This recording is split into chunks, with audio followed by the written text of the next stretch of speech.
જ્યારે ગરીબોને 2 ટકનું અનાજ નથી મળતું ત્યારે આવા અનાજ માફિયાઓ બારોબાર અનાજ વેચીને કૌભાંડ કરતા હોય ત્યારે રાજકોટ જિલ્લાના મોટી વાવડી ગામમાં એક આવો જ શંકાસ્પદ અનાજનો જથ્થો મળી આવે છે અને આ જથ્થાને લઈને રાજનીતિ તેજ થાય છે।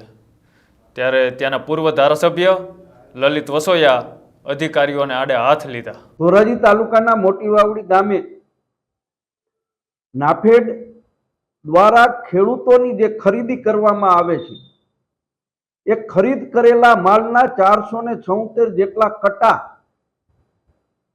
પકડાય છે। મામલતદાર શ્રી, નાફેડના અધિકારી શ્રીઓ લોકોને, પત્રકારોને ગુમરાહ કરે છે। 48 કલાક જેટલો સમય વીતવા છતાં પણ આવા ઈસમો સામે પોલીસ ફરિયાદ કરવામાં નથી આવતી।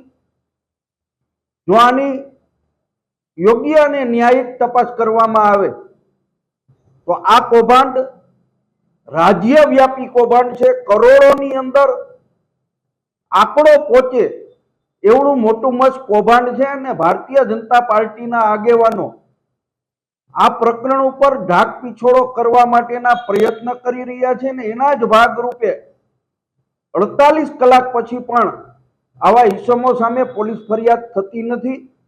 રાજ્ય સરકારે આ કૌભાંડની ન્યાયિક તપાસ કરી અને આ કૌભાંડના મૂળ સુધી જવું જોઈએ। આ કૌભાંડ કરોડોનું કૌભાંડ છે, રાજ્યવ્યાપી કૌભાંડ છે એવો બહુ દાવા સાથે મીડિયા સામે હું કહી રહ્યો છું। અનાજનો જથ્થો મળી આવતા ત્યાં ઘટના સ્થળે અધિકારીઓ સાથે પૂર્વ ધારાસભ્ય લલિત વસોયા પહોંચે છે અને ત્યાં જઈને આ કૌભાંડ રાષ્ટ્રીય કૌભાંડ હોય તેવી વાત પણ કરે છે, કેમ કે આ ઘટનાને 48 કલાક થઈ ગયા હોવા છતાં આ ઘટનાને લઈને અધિકારીઓ કોઈ કાર્યવાહી કરી નથી, કેમ કે અધિકારીઓ આવા જ કૌભાંડીઓને છાવરતા હોય તેવા આક્ષેપો લલિત વસોયા દ્વારા આમની અંદર કરવામાં આવ્યા છે। તો શું છે આ સમગ્ર ઘટના, તેમને લઈને આપનું શું માનવું છે એ અમારી કોમેન્ટ બોક્સની અંદર જણાવો અને અમારી યુટ્યુબ ચેનલ ન્યૂઝ રૂમને લાઇક કરો, શેર કરો અને સબસ્ક્રાઈબ કરો।